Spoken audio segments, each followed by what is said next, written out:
Армысыздар достар, сіздермен бірге бірінші гол YouTube арнасы кезекті шығарылымды назарларыңызға ұсынамыз. Таланты бар, танысы жоқ футболшылар. Бүгінгі тақырыбымыз осындай.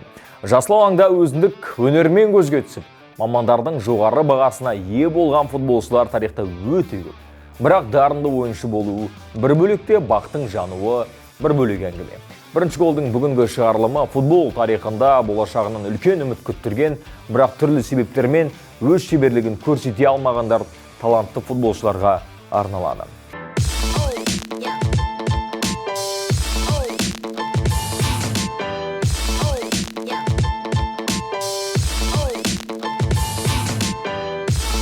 Рикардо Куарежма солардың бірі және бірегейі. Спортинг академиясынан түлеп шыққан Куарежма Португалияның ең талантты футболшыларының бірі еді. 17 жасында түрлі финттермен қорғаушылардың арасынан оңай ысырылып өтетін Рикардоды бір кездері ақпарат құралдары Криштиану Роналдудан да талантты деп жазған болатын. Дарынымен қоса оның өзімшілдігі, өркөкіректігі, сондай-ақ шыдамсыздығы да жоқ емес еді. Жартылай қорғаушы болса да қорғанысқа көмектескенді ұнатпайды. Осындай теріс мінезінің салдарынан ұлттық құраманың бапкерлері оны құрамаға шақыртудан бас тартатын. Оның мінезі жайлы 2008 жылы Жозе Мауриньо былай деген екен. Рикардо өте талантты ойыншы, бірақ оның әлі үйренері көп. Ол тәртіпке бағынып, эмоциясын бағындыра білуі тиіс. Әйтпесе, ол өз деңгейіне жетпек тұрмақ, алаңға мүлдем шықпай қалуы мүмкін. Ол көңіл күйдің адамы. Кеше басқа адам, бүгін мүлде бөлек. Ертеңгі мінезін білу тіптен қиын деген еді. Айтқаны айна қатесіз келді. Осындай теріс мінезінің кесірінен карьерасы өрге жүрген жоқ. Робиньо, Бразилияның футболдағы болашағы, Роналду Пелелердің ізбасары болады деген Робиньо уақыт оза отандастарының шаңына да ілесе алмады.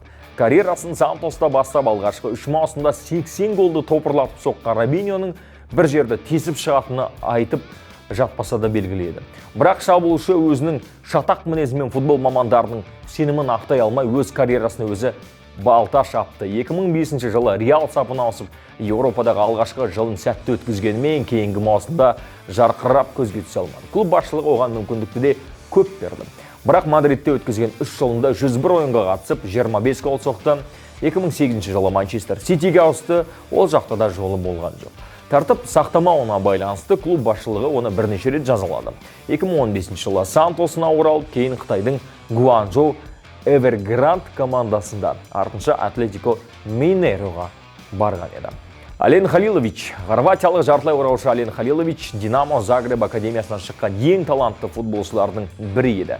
14 жасында Еуропа мамандары оны назарда ұстады. 16 жасында Динамо сапында алаңға шығып, клуб тарихындағы ең жас дебютант атанды. Дәл осы жасында Хорватия құрамасымен алғашқы ойынын өткізді. Осыдан кейін оған қызығушылық танытқан командалардың қатары көбейді. Ойын мәнері жағынан аргентиналық Лионель Мессиге ұқсағандықтан жұрт оны хорватиялық Месси деп атайтын. 2014 жылы Барселона 17 жастағы ойыншыны 2,2 миллион еуроға сатып алды. Мұнда ол клуб жастарымен Барселона Б командасында ойнады. Негізгі құрамға іліге алмаған соң Барселона оны Германияның Гамбург командасына 5,5 миллион еуроға сатып жіберді. Өкінішке қарай Халилович Бундеслигадағы бейімделе алмады. Мұнда ол небәрі 6 ойынға қатысты. 28 жастағы футболшы қазіргі таңда Нидерландтық Фортуна Ситтарт командасында ойнап жүр. Боян Кркич. Талантын өз пайдасына асыра алмаған футболшылардың бірі Боян Кркич. Барселона академиясында 9 жасында келген ол қатарластарына қарағанда тактикалық, физикалық жағынан жылдам дамыды. Осындай қабілетінің арқасында өзінен 1-2 жас үлкен балалармен бірге дайындалып та жүрді. Каталоны клубтың негізгі командасымен бірге 2007 жылы 17 жасында алаңға шығып команда тарихындағы ең жас дебютант болды. Оған дейін бұл рекорд Лионель Мессиге тиесілі болатын.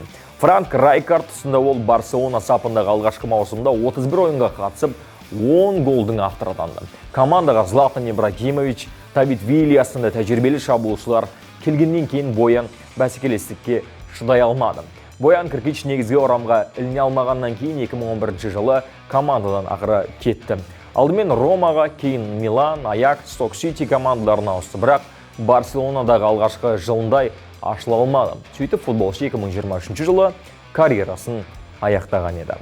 Алешандро Пату деген жігітті көпшілік жақсы таниды. Бразилиядан шыққан тағы бір талантты футболшы Алешандро Пато ерте басты мамандардың назарына ілігіп 19 жасында Еуропаға қоныс аударды. 2008 жылы Милан сапына ауысып 2013 жылға дейін жақсы ойнады. 5 маусымда 51 гол соқты. Әрине бұл шабуылшы үшін жаман көрсеткіш емес. Алайда 2013 жылы Пато ешкім күтпеген шешім қабылдап Бразилияға қайта оралды. Осыдан кейін Патудың футболдағы карьерасы кері кете бастады. Арасында Челси мен Вильяреал клубтарында да ойнауға тырысты, бірақ бұрынғы деңгейіне бәрібір орала алмады. Сөйтіп жүріп Қытай, ақш чемпионаттарына барып, биыл Буцин шеге келді. Ибрахим Афеллай. Голландиялық жартылай қорғаушы Ибрахим Афеллай ПСВ мен Барселона сапында жүргенде керемет ойынымен көзге түскен. Өкінішке қарай осындай талантты футболшы 25 жасқа толмай-ақ ұмытылып кетті. Барселона клубында 2 жыл ойнаған соң Шальке 04 Олимпиакос командасына жалға берілді. Бұл жақта да өзін көрсете алмаған соң Сток Ситиден бағын іздеп көрді. 4 маусымда небәрі 49 ойынға қатысқан Ибрахим 2019 жылы ПСВ-ға қайта оралды. Бірақ бұл жақта да оның жолы болмады. Бір жылда бар-жоғы 3 матчта алаңға шығып карьерасын аяқтады. Сарапшылар Афеллай футболдан бұдан да ертерек, яғни Барсаның негізгі құрамына ілінбей қалған кезде кетуі керек еді деп есептейді. Стефан Эль-Шарави. Стефан Эль-Шарави қазіргі таңда Рома сапында ойнап жүрсе де, оны талантын таныталмаған футболшылардың қатарына қосуға әбден болады. 2011-2016 жылдары Милан сапында жасында жарқылдаған шабуылшының ойыны артқа кете бастады. 2014 жылы Монакомен 5 жылдық келісім шартқа отырғанымен бір маусым толық ойнамай Франция чемпионатынан қуылды. Ромада 4 жыл ойнап, футболы жоқ Қытайға кеткені бар. Сондай талантымен Стефан ол жақта да өндіріп ойнай алған жоқ. 2 жылда 16 матчқа қатысып бір ғана гол соққан. Соған қарамай Стефан биыл Италия ұлттық құрамасымен Еуропа чемпионатына қатысқан еді.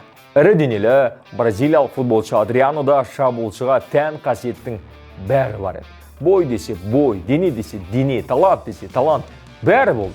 Бірақ футболшыда ерік жігер болған жоқ. Соның арқасында ол футболдағы талантын толық аша алмай кетті. Адриано ішімдікке тәуелділігімен артық салмағын жеңе алмады. Расында да Адриано керемет шабуылшы еді. Оның ойынын көру үшін жанкүйерлер Италияның басқа қалаларынан келеді.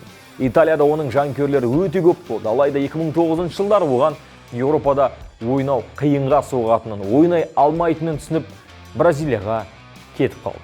Жай кетпей, карьерасын үлкен өткір балтамен шауып кетті. Қадірлі көрермен, біздің фондағы достарымыз төменде бекітілген сілтеме арқылы өтіп тіркелгендеріңіз үшін, жай ғана тіркелгендеріңіз үшін 3000 фрибет береді. Естеріңізге сала кетейік, бұл табыс табудың жолы емес, бұл жай ғана көңіл көтеру.